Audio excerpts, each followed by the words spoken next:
está firmada nas coisas que podes fazer. Olá, que a paz de Deus esteja com todos que estiverem vendo esse vídeo, onde ele esteja, com todos nós. E vamos orar para mais um culto de oração? Senhor, meu Deus e meu Pai, com o perdão dos meus pecados e das minhas falhas, eu te agradeço pela oportunidade de estarmos reunidos mais uma vez, mesmo que online, Senhor, em busca da Tua Palavra, do conhecimento do que o Senhor quer para a nossa vida, da Tua vontade. Deus, nós te agradecemos, te pedimos, ser conosco, fortalece nossa vida, dá direção da palavra, do louvor, de tudo que for feito, meu Pai, que seja para a Tua honra e para a Tua glória, sobre a nossa vida, meu Pai, em cada culto, inclusive nesse online. Nós te agradecemos, mesmo sabendo que não somos merecedores, em nome de Jesus. Amém. Em Isaías 40, eu vou ler do 28 ao 31.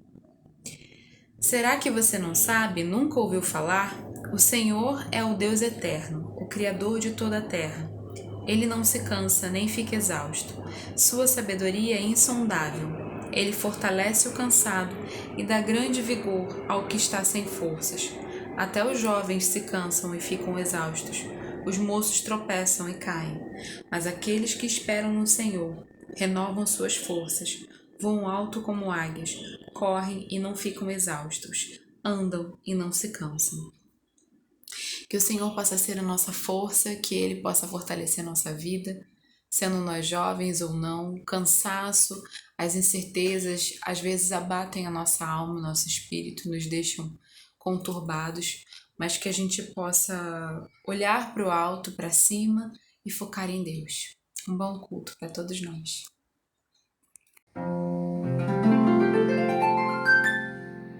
Uma tempestade no mar.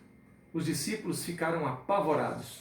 Porém, eles se lembraram que Jesus estava no barco.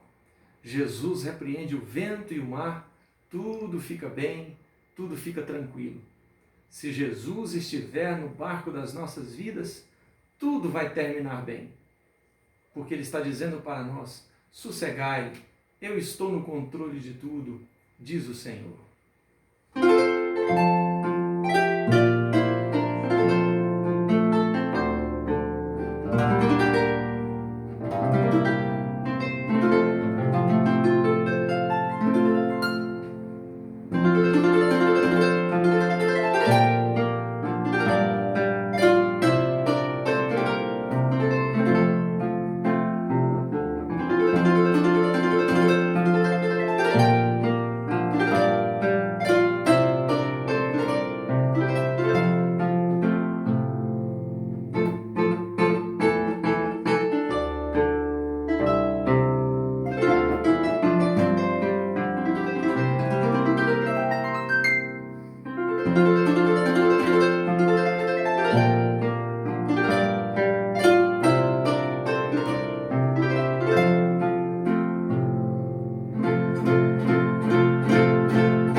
Olá, meus irmãos queridos, eu espero que todos se encontrem muito bem.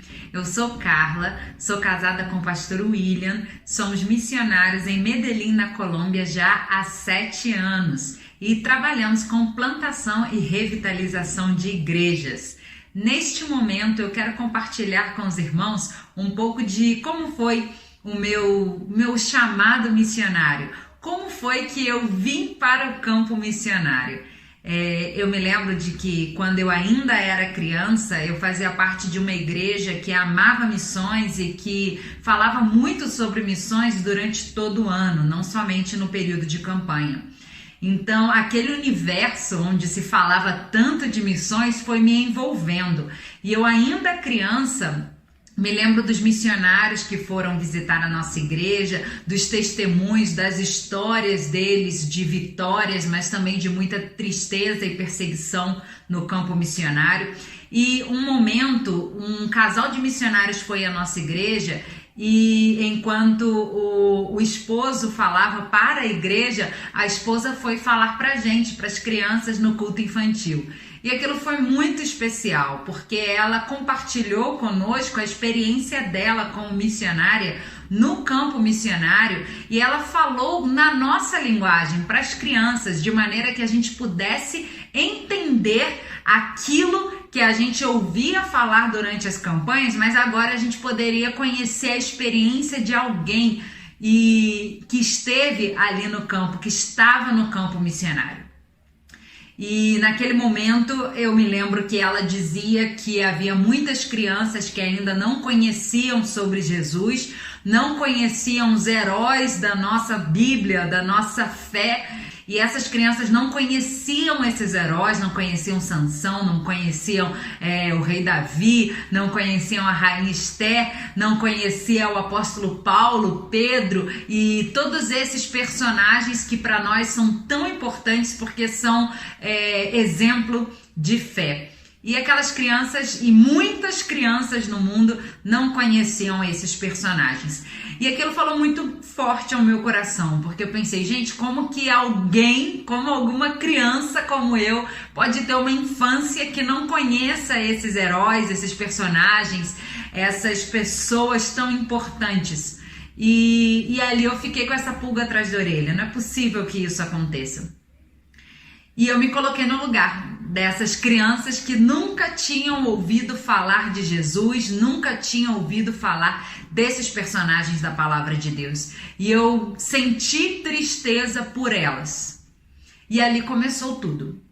Ali começou a minha trajetória e hoje eu consigo perceber que desde aquele momento Deus esteve me preparando para que eu pudesse estar aonde eu estou agora e esteve me preparando para que eu vá para onde Ele quiser que eu esteja no futuro.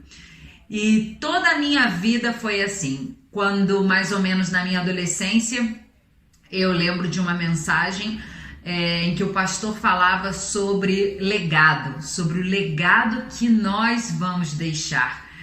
E eu pensava sobre isso, qual é o legado que eu quero deixar com a minha vida? Bem, com a minha vida eu quero impactar outras vidas. Eu quero impactar outras vidas de maneira eterna. Então, eu quero fazer a diferença para as pessoas de uma maneira que seja eterna. Eu quero apresentar Jesus a elas. Porque só Jesus impacta as nossas vidas, transforma as nossas vidas, toca as nossas vidas de maneira eterna.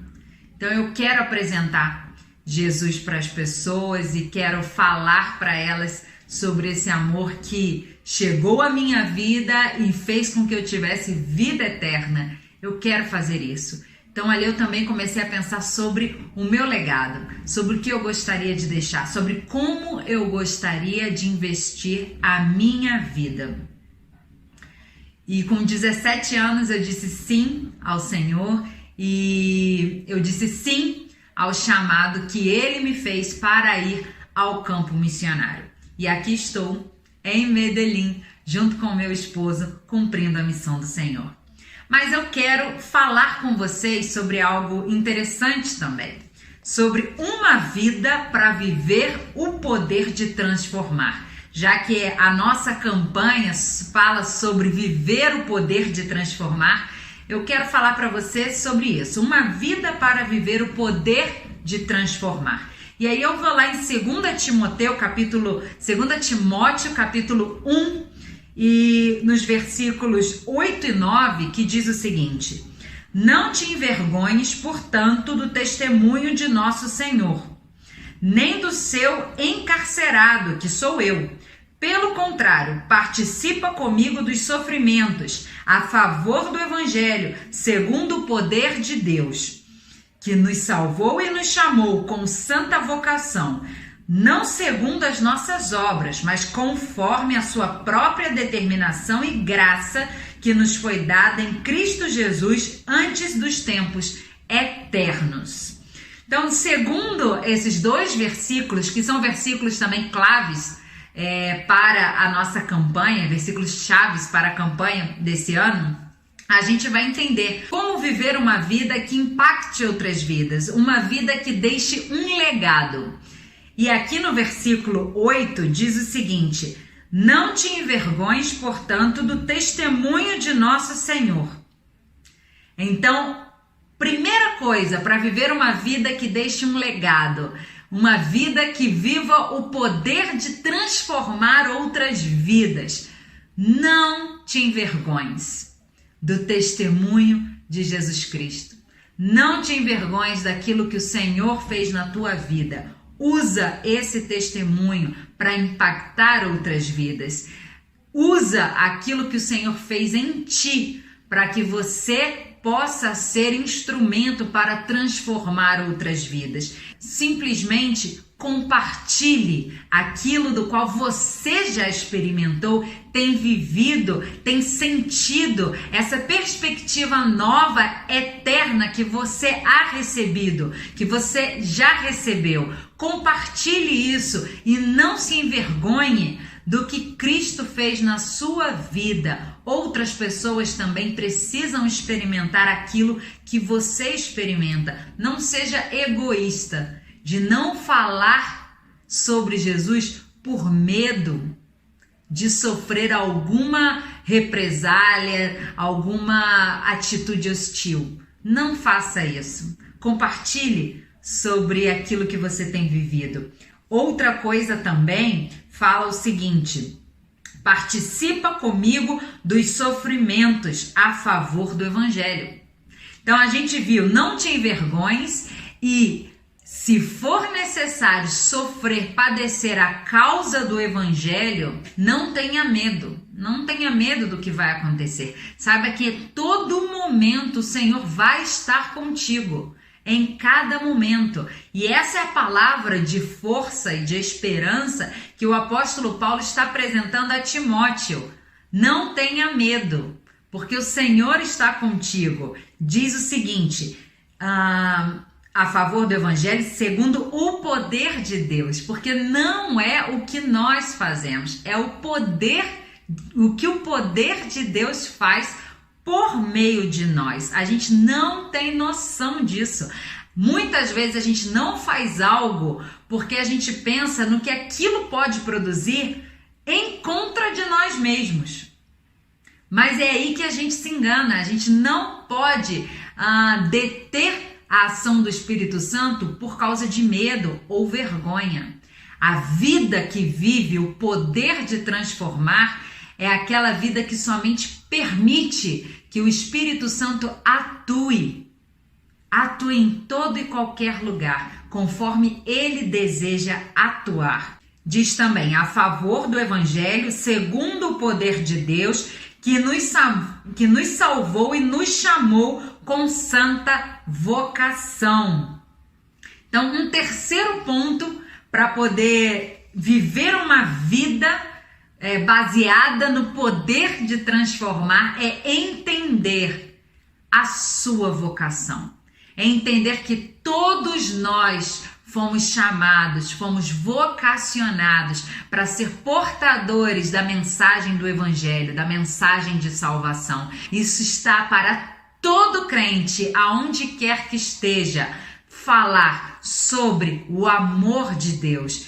Essa é a chave para viver uma vida que pode transformar outras vidas, para viver uma vida que vai deixar um legado eterno. Reconheça a sua vocação. Reconheça que o Senhor te chamou para isso.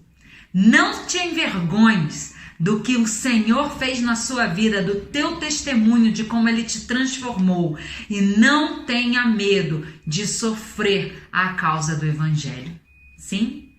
E uma última coisa, que fala muito sobre a minha vida pessoal. Sempre valorize a criança. Fale de missões para a criança. Valorize o culto infantil, a escola bíblica dominical. Valorize esses momentos para ali falar de missões para as crianças. Essas crianças precisam crescer sendo preparadas por Deus para ir ao campo missionário. Que Deus abençoe. Foi um prazer poder falar com cada um de vocês.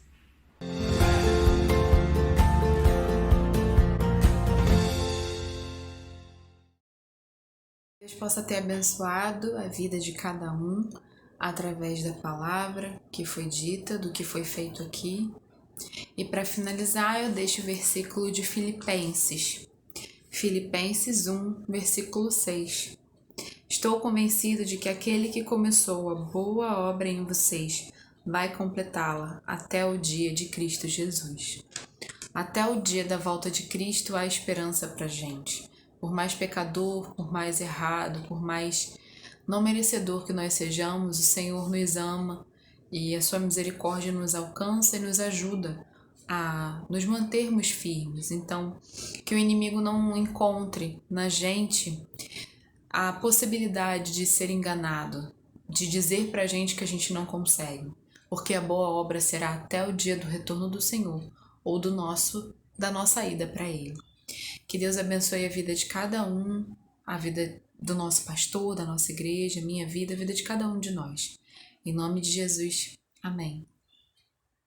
Minha fé não está firmada nas coisas que podes fazer.